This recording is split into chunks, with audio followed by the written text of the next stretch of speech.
ஸ்ரீ ரேவா காண்டம் 227 அத்தியாயம். புனித யாத்திரை குறித்த சிறப்பு கட்டளைகள். ஸ்ரீ மார்க்கண்டேய முனிவர் கூறினார், இவ்வாறு அந்தந்த தீர்த்தங்களின் முக்கியத்துவத்திற்கு ஏற்ப அவை சுருக்கமாக உனக்கு விவரிக்கப்பட்டன. பாண்டுவின் மைந்தனே, அனைத்து தீர்த்தங்களையும் விரைவாக எண்ணி கூற எவராலும் இயலாது.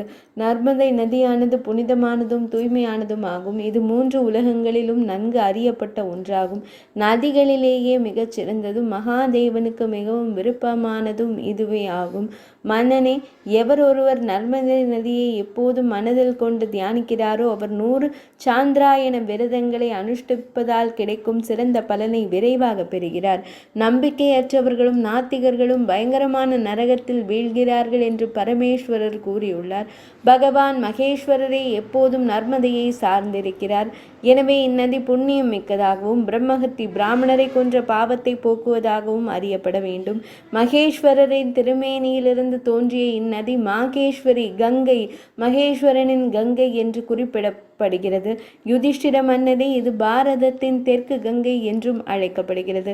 ஜானவி கங்கை, வைஷ்ணவி கங்கை என்றும் சரஸ்வதி பிராமி கங்கை என்றும் போற்றப்படுகின்றன. ரேவா நர்மதை நதி மாகேஸ்வரி கங்கை என்பதில் எவ்வித ஐயமும் இல்லை. பரமபுருஷனாகிய இறைவனானவர் பிரம்மா விஷ்ணு மகேஷனாகிய மும்மூர்த்திகளின் தன்மையை ஒரே வடிவத்தில் கொண்டுள்ளார். அவரிடையே எவ்வித வேறுபாடும் இல்லையோ அதே போலவே குந்தியின் மகனே, இந்த 3 நதிகளுக்கும் இடையே எந்த வேறுபாடும் இருப்பதாக எண்ண வேண்டாம். பாரத வம்சத்தவனே, ரேவா நதியில் 2 கரங்களிலும் ஆயிரக்கணக்கான லட்சக்கணக்கான மற்றும் கோடிக்கணக்கான தீர்த்தங்கள் உள்ளன. தீர்த்தங்கள் நீர்நிலைகளிலும் நிலத்திலும் வானிலும் மரங்களுக்கு இடையிலும் அமைந்துள்ளன. வாக்குக்கு அதிபதியான பிரம்மதேவரோ அல்லது மகேஸ்வரரோ யாராக இருந்தாலும் அவற்றின் எண்ணிக்கையை திட்டவட்டமாக வரையறுக்க யாரால் இயலும்? ரேவா நதியை எண்ணுவதன் மூலம் ஒரு பிறவியில் செய்த பாவங்கள் அழிகின்றன. அதை நேரில் தரிசிப்பதன் மூலம் 3 பிறவிகளின் பாவங்கள் அழிகின்றன. அதில் புனித நீராடுவதன் மூலம் 7 பிறவிகளில் செய்த பாவங்கள் அழிகின்றன. ஒரு பக்தன் ரேவா நதியில் நீராடினால் அது தேவர்களுக்கு செய்ய வேண்டிய கடமையை செய்ததற்கும் வேள்வி தீயில் முறைப்படி ஹோமம் செய்ததற்கும் 4 வேதங்களையும் முழுமையாக கற்றறிந்ததற்கும் சமமான பலனை தருகிறது. தீர்த்தங்கள் குறித்த விவரங்கள் அவற்றின் முக்கியத்துவத்திற்கு ஏற்ப தமக்கு சுருக்கமாக குறிப்பிடப்பட்டுள்ளன. குந்தியின் மைந்தனே, இவற்றின் முழுமையான விவரங்களை என்னால் சொல்லவும் முடியாது, உன்னால் கேட்கவும் முடியாது. யுதிஷ்டிர மன்னர் கூறினார், அதற்கான வழிமுறைகள், யமங்கள், தடை அல்லது கட்டுப்பாடுகள் மற்றும் நியமங்கள், விதிகள் ஆகியவற்றை எனக்கு கூறுவீராக. மேலும் பாவ பிரகாரத்தின் பிராயச்சித்தம் பொருளை எவ்வாறு புரிந்து கொள்வது என்பதையும் எனக்கு கூறுவீராக. மார்க்கண்டேய முனிவர் கூறினார், மன்னரே, மறுமைக்கு நன்மை பயக்கும் விஷயங்கள் குறித்து மிகச் சரியான வினாவினை எழுப்பியுள்ளீர்கள். கவனமாக கேளுங்கள். எனக்கு தெரிந்த அனைத்தையும் நான் தங்களுக்கு கூறுகிறேன். நிலையற்ற இந்த உடலை கொண்டு நிலையான நற்செயல்களை செய்ய வேண்டும். உயிர்காற்றுகள், பிராணன்கள் விருந்தினர்களைப் போல நிச்சயமாக ஒரு நாள் நம்மை விட்டு பிரிந்து சென்றுவிடும். நிலையற்றவற்றிலிருந்து நிலையான சாராம்சத்தை நாம் பிரித்தெடுக்க வேண்டும். அதாவது செல்வத்திலிருந்து தானத்தையும், சொல்லிலிருந்து உண்மையையும், வாழ்விலிருந்து அறத்தையும், புகழையும், உடலிலிருந்து செயல்பாடுகள் மூலம் நற்பண்புகளையும் பெற வேண்டும். காலம், நித்தியமான காலம் அல்லது யமன் என்னும் சமையல்காரன் ஆழமான மாயை என்னும் பெரிய கொப்பரையில் உயிரினங்களை சமைக்கிறான் என்று கூறப்படுகிறது. இதில் சூரியன் நெருப்பாகவும், பகலும் இரவும் விறகாகவும், மாதங்களும் பருவங்களும் கரண்டியாகவும், கிண்டும் கருவியாகவும் செயல்பட்டு உயிரினங்களை கிளறி சமைக்கின்றன. வேத சாஸ்திரங்களின் கட்டளைப்படி விதிக்கப்பட்டவற்றை முழுமையாக அறிந்து இனிவரும் காலங்களில் உனது கடமைகளை செய்வது உனக்கு சிறந்தது. ஐயமும் தயக்கமும் கொண்ட ஒரு மனிதனுக்கு இவ்வுலகத்திலோ அல்லது மறு உலகத்திலோ மகிழ்ச்சி கிடைக்காது. மந்திரம், தீர்த்தம், பிராமணர், தெய்வம், ஜோதிடர், மருந்து மற்றும் குரு ஆகியவற்றிடமிருந்து பலன் கிடைப்பது சம்பந்தப்பட்ட நகரின் நம்பிக்கையை பொறுத்தே அமைகிறது. குந்தியின் மைந்தனே, நம்பிக்கை இல்லாமலும் மற்றும் உரிய கவனத்துடனும் ஸ்ரத்தையுடனும் இல்லாமலும் ஹோமம் செய்தல், தானமளித்தல், தவம் புரிதல் மற்றும் புண்ணிய காரியங்களை செய்தல் அவை அசத், அதாவது பயனற்றது அல்லது பொய்யானது என்று அழைக்கப்படுகின்றன. இச்செயல்களுக்கு இவ்வுலகிலோ அல்லது மறு உலகிலோ எந்த மதிப்பும் இல்லை. சாஸ்திரங்களில் வகுக்கப்பட்ட விதிமுறைகளை புறக்கணித்து தன் விருப்பப்படி தன்னிச்சையாக செயல்படுபவர் நிறைவையோ மகிழ்ச்சியையோ அல்லது உயர்ந்த இலக்கையோ அடைவதில்லை. நிச்சயமாக மனிதர்களின் உடலை தூய்மைப்படுத்த பல வழிகள் உள்ளன. ஆனால் தீர்த்தங்களை நாடுவதை, புனித நீர்நிலைகளில் நீராடுவதை போன்றதொரு உடல் தூய்மைப்படுத்தும் வழி வேறெதுவும் இல்லை.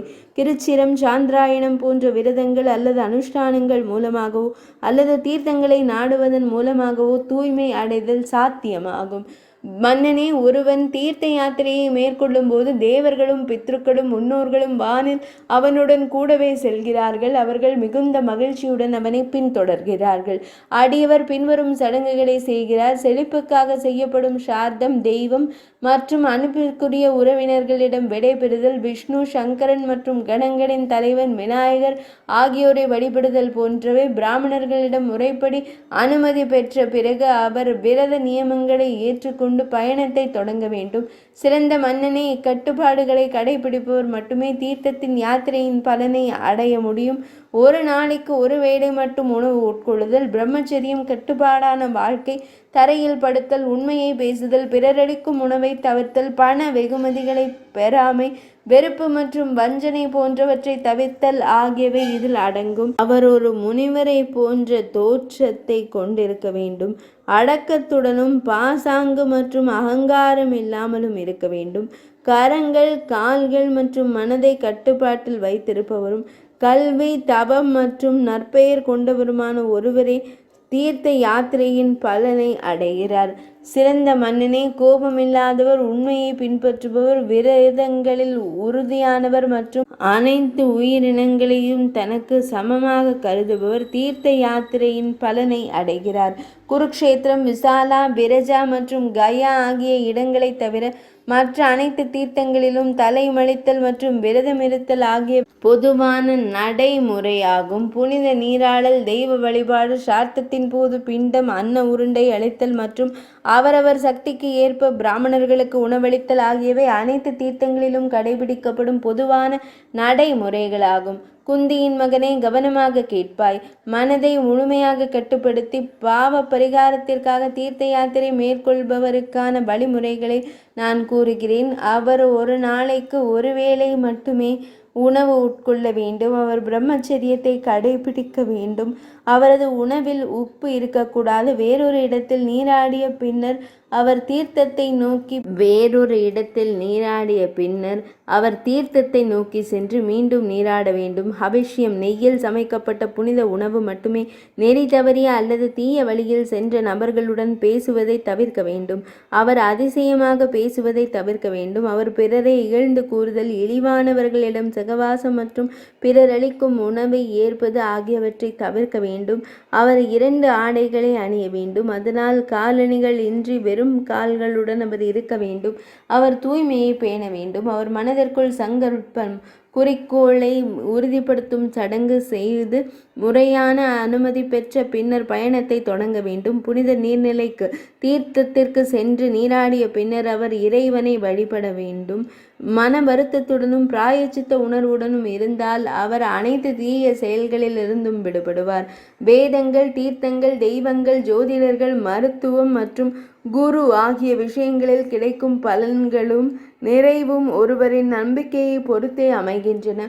பரதகுலத்தின் சிறந்த வாரிசே, புராணங்களிலும் ஸ்மிருதிகளிலும் தீர்த்த யாத்திரையின் பலன்கள் விவரிக்கப்பட்டுள்ளன. அத்தகைய கூற்றுக்கள் வெறும் மிகைப்படுத்தப்பட்ட புகழ்ச்சி உரைகள், அர்த்தவாதங்கள் என்று ஒரு பக்தர் ஐயமுறக்கூடாது. அவர் சாஸ்திரங்களில் கூறப்பட்டுள்ளனவற்றை சிந்தித்து சரியான முடிவை எடுக்க வேண்டும். உடல் ரீதியான கிருச்சிர விரதங்களை, கடுமையான பிராயச்சித்த சடங்குகளை மேற்கொள்ள இயலாதவர்களுக்கு தூய்மை அடைவதற்கான வழிமுறை பின்வருமாறு. ஒரு குறிப்பிட்ட தீர்த்தத்தின் சிறப்பை அறிந்த பின்னர் அவர் அதற்கான பிராயச்சித்தத்தை செய்ய வேண்டும். மன்னரே, நர்மதை நதிக்கு தொடர்புடைய அந்த விஷயத்தை செவிமடுங்கள். ஒரு மனிதன் 24 யோஜனை தொலைவிலிருந்து பயணத்தை தொடங்கினால் அவன் 24 கிருச்சர விரதங்களை அனுஷ்டித்ததால் கிடைக்கும் மங்களகரமான பலனை பெறுவான். இதற்கு அப்பால் உள்ள தூரங்களுக்கு தூய்மை அடையும் விருப்பத்துடன் வருபவருக்கு பாத கிருச்சிர விரதத்தில் 1/4 பங்கு விதிக்கப்படுகிறது. அறிஞர்களின் கருத்துப்படி இந்த எல்லைக்குள் ஒவ்வொரு யோஜனை தூரத்திலும் பிராயச்சித்தம் அமைகிறது. மன்னரே, பிரணவம் என்ற பெயருடைய தீர்த்தமான ஓங்காரேஸ்வர தீர்த்தம், ரேவா மற்றும் ஊரி நதிகளின் சங்கமம் மற்றும் பிருகு க்ஷேத்திரம் ஆகிய இடங்களில் கிடைக்கும் பலனானது முந்தைய பலனை விட இருமடங்காக கருதப்படுகிறது. சிறந்த மன்னனே, தேவ நதியின் சங்கமத்திலும் சூலபேதாவிலும் கராஜா நதியின் சங்கமத்திலும் அந்த பலன் இரட்டிப்பை விட 1/4 பங்கு குறைவாக, அதாவது 1.25 மடங்கு இருக்கும். ஏரண்டி, கபிலா, குப்ஜா மற்றும் ரேவா ஆகிய நதிகளின் சங்கமங்களில் அந்த பலன் 3 மடங்காக இருக்கும் என்று சிலர் கூறுகின்றனர். மன்னர் பெருமானே, ஓங்காரத்திலும் அதுவே பொருத்தமானதாகும். ரேவா நதியுடன் மற்ற நதிகள் இணையும் இடங்களிலும் இதே நிலைதான். யுதிஷ்டிர மன்னரே, முற்கூறிய பலன் 2 கிருச்சிர விரதங்களுக்கு சமமானதாகும். ரேவா நதியும் கடலும் சங்கமிக்கும் இடத்தில் ஒருவருக்கு 3 மடங்கு கிருச்சிர விரதத்தின் பலனானது கிடைக்கிறது. யுதிஷ்டிர மன்னரே, சுக்ல தீர்த்தத்தில் செய்யப்படும் விரதத்தின் பலன் 4 மடங்காக குறிப்பிடப்படுகிறது. யோஜனை தூரத்தின் நிலைகளை கணக்கில் கொண்டு பக்தன் அங்கு சிறிது காலம் தங்க வேண்டும். அவ்வாறு 24 யோஜனை தூரத்தை கடக்க வேண்டும். ரேவா நதியை நோக்கி தொடர்ந்து பயணிக்கும் போது யோக நிலையில் முழுமையாக ஒன்றிணைந்து பாசாங்கு மற்றும் அகங்காரமின்றி தூய புத்தியுடன் புனிதத்தை நாடி செல்ல வேண்டும். அவ்வாறு செய்தால் அவர் முக்தி அடைவார். குந்தியின் மகனே, இவ்வாறு பாவ பரிகாரம் தொடர்பான விஷயங்கள் தமக்கு விவரிக்கப்பட்டன. ரேவா நதிக்கான புனித பயணம் தொடர்பான வழிமுறைகளை இரகசியமாக பாதுகாக்க வேண்டும். யுதிஷ்டிர மன்னர் கூறினார், முனிவரே, யோஜனையின் அளவை எனக்கு கூறுங்கள், அதை அறிந்து கொள்வது என் மனதின் தூய்மை. ஸ்ரீ மார்க்கண்டேய முனிவர் கூறினார், பாண்டுவின் மைந்தனே, கேட்பாய், செவிமடுப்பாய். யோஜனை என்பதன் அளவினை நான் விவரிக்கிறேன். அத்துடன் குறிப்பிட்ட அந்த தீர்த்த யாத்திரை தொடர்பான கிருச்சர விரதத்தின் சிறப்பு அம்சங்களையும் நான் கூறுகிறேன். அங்குலம் என்பது 8 யவ தானியங்கள், வார்கோதுமை, சாய்வாக அடுக்கப்பட்ட நீளம் அல்லது 3 பிரிஹி நெல் தானியங்களின் நீளத்திற்கு சமம் என்று கூறப்படுகிறது. 12 அங்குலங்கள் இணைந்தால் 1 விதஸ்தி ஆகும். 2 விதஸ்திகள் இணைந்தால் 1 ஹஸ்தம். ஹஸ்தம் என்பது ஒரு கையளவு, சுமார் 18 அங்குலம் ஆகும். 4 ஹஸ்தங்கள் இணைந்தால் 1 தனுசு, வில்லின் அளவு ஆகும். அளவீட்டு முறைகளை நன்கு அறிந்தவர்கள் இதனை தண்டம் என்று அழைப்பார்கள்.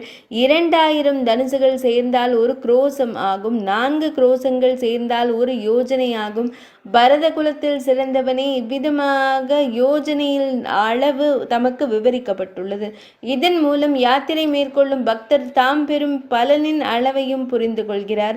சிறந்த மன்னரை, தாம் நீர் வடிவிலான தீர்த்தம் தொடர்பான கிருச்சர விரதத்தின் பலன் ஏற்கனவே தமக்கு விவரிக்கப்பட்டுள்ளது.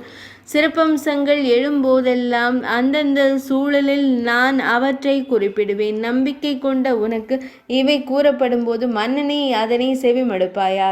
தீர்த்த யாத்திரையில் கிருச்சர விரதம் போன்றவற்றின் பலன் குறிப்பிடப்பட்டுள்ளது.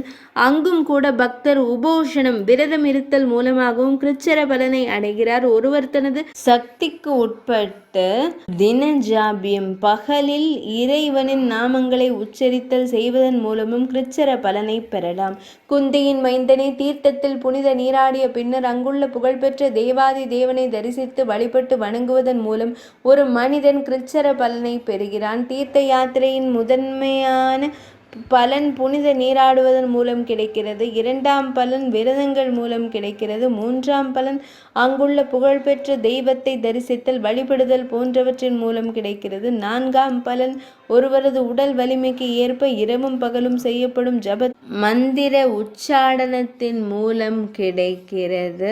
அனைத்து தீர்த்தங்களுக்கும் புனித நீர்நிலைகளுக்கும் உரிய 5வது பலனானது அந்த இடத்திற்கான தூரத்தின் அடிப்படையில் கணக்கிடப்பட வேண்டும்.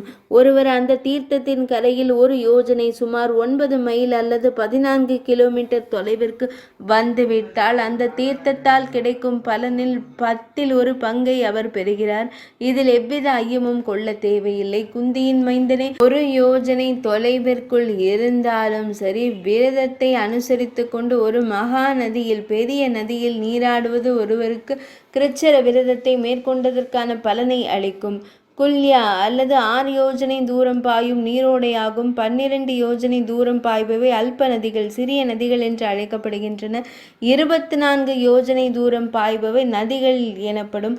மிக நீண்ட தூரம் பாயும் ஆறுகளே மகா நதிகளாகும். 227ஆம் அத்தியாயம் இனிதே நிறைவடைந்தது.